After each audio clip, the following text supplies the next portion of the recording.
So last ভিডিওতে আমরা যে কাজটা করেছিলাম, একটা সিঙ্গেল এক্স এর জন্য, একটা ফিচারের জন্য আমরা ওয়াই প্রেডিক্ট করেছিলাম বাই ইউজিং লিনিয়ার রিগ্রেশন।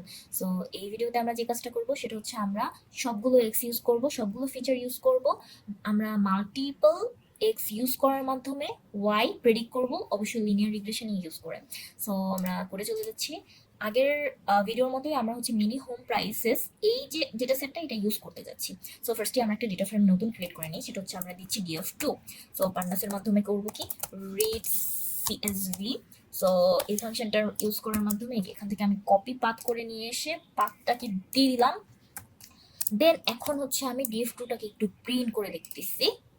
এই যে আমাদের বেডরুমটা, এখন আমাদের যে কাজটা করা লাগবে সেটা হচ্ছে অবজারভেশন। আমরা যদি এখন আমাদের ডেটা সেটটাকে একটু ভালোভাবে অবজার্ভ করি, আমরা দেখবো আমাদের বেডরুম কলামে এই যে নট এ নাম্বার দেখা যাচ্ছে, একটা cell blank, data missing. So আমাদের করতে হবে ফিল। আমরা যদি ডেটা এটাকে এখানে এনে নট এ নাম্বারকে হ্যান্ডেল না করে আমাদের মডেলকে এই ডেটা সেটটাকে খাওয়াই, তাহলে আমরা খেয়ে যাবো একটা এরর। সো এটা করা যাবে না, অবশ্যই হ্যান্ডেল করতে হবে। সো হ্যান্ডেল কিভাবে করতে পারি? হ্যান্ডেল অনেকভাবেই করা যায়। সো একটা ওয়ে হচ্ছে আমরা ফিল না ফাংশনটা ইউজ করব। অ্যান্ড এইখানে অবশ্যই আমাদের ফার্স্টে আমাদের অবজারভেশন পাওয়ারটাকে কাজে লাগাতে হবে, এই বেডরুম কলামটাকে ভালোভাবে অবজার্ভ করতে হবে। অ্যান্ড দেন আমরা মিডিয়ান দিয়ে এটাকে ফিল করতে পারি, আর এভারেজ ভ্যালু দিয়ে ফিল করতে পারি, অথবা নাল ভ্যালু অর্থাৎ জিরো দিয়েও আমরা কিন্তু ফিল করতে পারি। বাট আমি আবারও বলছি, আমাদের সুন্দরভাবে আগে এটাকে অবজার্ভ করতে হবে, and according to our observation then আমরা এটাকে ফিল করব যে কোন নাম্বারটা এখানে যাওয়ার জন্য বেশি বেটার, রাইট? সো এখন আমরা যে কাজটা করবো তাহলে সেটা হচ্ছে মিডিয়ান বের করি, তারপর এটাকে ফিল করে দিই। হ্যাঁ, এক্ষেত্রে সো আমাদের ডেটা ফ্রেম 2 এর বেডরুম, বেডরুমস এই কলামে আমরা কি করতে চাচ্ছি, মিডিয়ান বের করতে চাচ্ছি। সো মিডিয়ান, ওকে, মিডিয়ান, ওকে, বানান তো ঠিকই আছে মনে হচ্ছে। ওকে, মিডিয়ান ভ্যালু, মিডিয়ান এখানে রেখে দিচ্ছি। তারপরে হচ্ছে, আচ্ছা আমার কাছে মনে হচ্ছে বানানটা ঠিক নাই, মিডিয়ান হবে এরকম। সো এটাকে একটু প্রিন্ট করে দেখতেছি। 4, ঠিক আছে, পেয়ে গেছি 4। সো এখন যে জিনিসটা করব সেটা হচ্ছে ফিল করব, রাইট? ফিল কিভাবে করব? আবারও হচ্ছে আমাদের ডেটা ফ্রেম 2, সেটার বেডরুমস কলাম, সেটাকে আমি কি করব, স্ক্যান করে যেখানে দেখবো ব্ল্যাঙ্ক সেখানে করব ফিল। সো ফিল না, কি দিয়ে ফিল করব? এই যে মিডিয়ান যে ভ্যালুটা বের করলাম সেটা দিয়ে। অ্যান্ড আমাদের অবশ্যই কি করতে হবে, আমাদের ডেটা ফ্রেমটাকে কিন্তু কি করতে হবে, আপডেট করতে হবে। ওকে, আপডেট করতে হবে। এখন আমরা যে জিনিসটা করি, তারপরে একবার একটু প্রিন্ট করিয়ে দেখি কি হয়। সো দেখি আমাদের আগে যেখানে এনএম ছিল এখন কিন্তু সেখানে 4 দিয়ে ফিল হয়ে গেছে। ঠিক আছে, সো এখন আমাদের ডেটা সেটটা যেহেতু রেডি আছে, মডেলকে খাওয়াই দিই। সো আগের ভিডিওতে আমরা দেখে এসেছি আমাদের যে মডেল, সেই মডেলটা হচ্ছে আমরা যে সাইকেল লার্ন লাইব্রেরি থেকে নিয়ে এসেছিলাম, নিয়ে আসার পরে এটাকে ফিট করাইছিলাম। সো এখন হচ্ছে আমরা সেম মডেলটাই, লিনিয়ার রিগ্রেশনের মডেল, এটার অবজেক্ট ক্রিয়েট করেছিলাম সেটাই ইউজ করব। সো মডেল ডট ফিট আবার ট্রেনিং করাবো। কিন্তু এখন কিন্তু আমাদের ডেটা ফ্রেম 2 থেকে আমার সবগুলো এক্স, মানে আমার যে মাল্টিপল এক্স আছে সবগুলো ফিচার, সেই সবগুলোকে ইউজ করবো, রাইট? সো ফিট করাবো।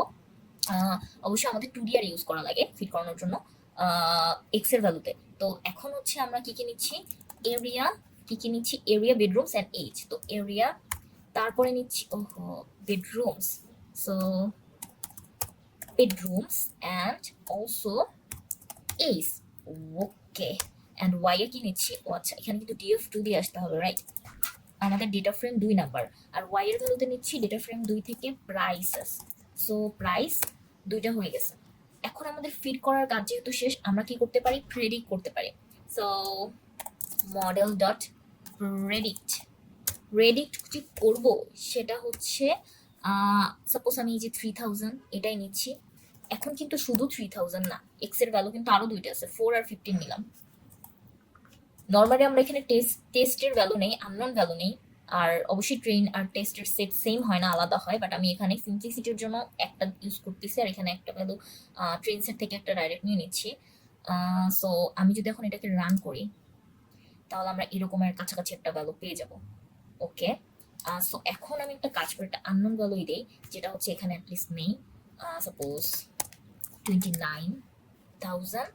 সো এটাকেও যদি দেই তাহলে আমরা একটা প্রেডিকশন কিন্তু পেয়ে যাচ্ছি। সো এটা কাজ করি, আমরা ফুললি হচ্ছে যে সবগুলো এক্স এর জন্য প্রেডিক্ট করি, সবগুলো ওয়াই বের করে সেটাকে হচ্ছে একটা নতুন কলামে দিয়ে দিই। ঠিক আছে, এই যে সো আমরা প্রেডিক্ট করলাম df2 সবগুলো এক্স এর জন্য, প্রেডিক্ট করে সবগুলো ওয়াই এর ভ্যালু বের করে এই বড় ওয়াই 2 তে রাখলাম, capital letter yes. So then হচ্ছে আমরা যে কাজটা করতে পারি, আমাদের ডেটা ফ্রেম 2 এর একটা ওয়াই কলাম নিতে পারি, সেটা নতুন আউটপুটের জন্য প্রেডিকশনের জন্য, ইজ ইকুয়াল টু আমরা ওয়াই 2 কে রেখে দিলাম, এন্ড আমরা আমাদের ডেটা ফ্রেম 2 টাকে দেন একটু প্রিন্ট করে দেখি কি হলো। সো ইয়েস, সো আমাদের চলে এসেছে। সো এটাই ছিল আমরা যদি মাল্টিপল এক্স এর ভ্যালু নিয়ে লিনিয়ার রিগ্রেশন করতে চাই। সো এটাই, এতটুকুই থাকবে আজকের ভিডিও। নেক্সট ভিডিওতে আমরা আরো কিছু লাইক ক্যাটাগরিক্যাল যদি ডেটা থাকে, আমাদের তো নিউমেরিক্যাল ডেটা লাগে, সো ক্যাটাগরিক্যাল থাকলে আমরা কিভাবে হ্যান্ডেল করতে পারি, অ্যান্ড অলসো লজিস্টিক রিগ্রেশন নিয়েও কথা বলবো।